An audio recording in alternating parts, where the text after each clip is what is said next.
ఏంట్రా గురువుగాడు బస్ తోలుతున్నాడు అని అనుకుంటున్నారా? ముందు ముందు వీడియో చూడండి, మీకే అర్థమైద్ది. చాలామంది యూకే వచ్చాక పార్ట్ టైం జాబ్స్ ఎలా అప్లై చేసుకోవాలి అని అడుగుతున్నారు మచ్చా.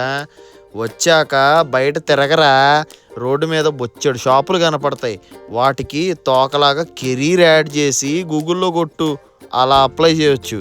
ఎగ్జాంపుల్ చెప్పాలి అని అంటే మెక్డానల్డ్స్లో జాబ్ కావాలంటే మెక్డానల్డ్స్ కెరీరు, పిజ్జా హట్లో జాబ్ కావాలనంటే పిజ్జా హట్ కెరీరు, ఇలా కొట్టి అప్లై చేసుకోవచ్చు. ఇంకోటి, వచ్చిన వెంటనే ఇండీడ్ ఎక్కించరా, ఏమేమైతే పార్ట్ టైం జాబులు కనపడతాయి నీకు అన్నీ అప్లై చేయి. క్లీనింగ్ జాబ్ అయితే క్లీనింగ్ జాబ్, ఏ జాబ్ అయినా సరే. ఇంకోటి, మీరు వచ్చేటప్పుడు మీ రెజ్యూమ్ని ఒక 50-60 కాపీలు తెచ్చుకోండి.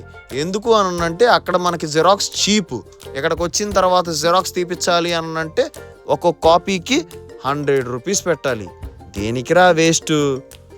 అండ్ పార్ట్ టైం జాబ్ రాలేదు అని చెప్పి డిప్రెషన్లోకి అయితే మాత్రం వెళ్ళబాకు.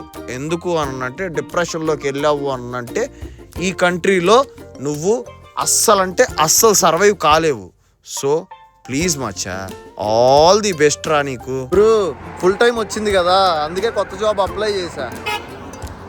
వెళ్తున్నాను అనమాట, ఈరోజు నుంచి స్టార్ట్ కొత్త జాబ్. వెళ్తుంటే ఇది కనిపించింది బస్సు, మీకు చూపిద్దామని చెప్పి ఎక్కాను.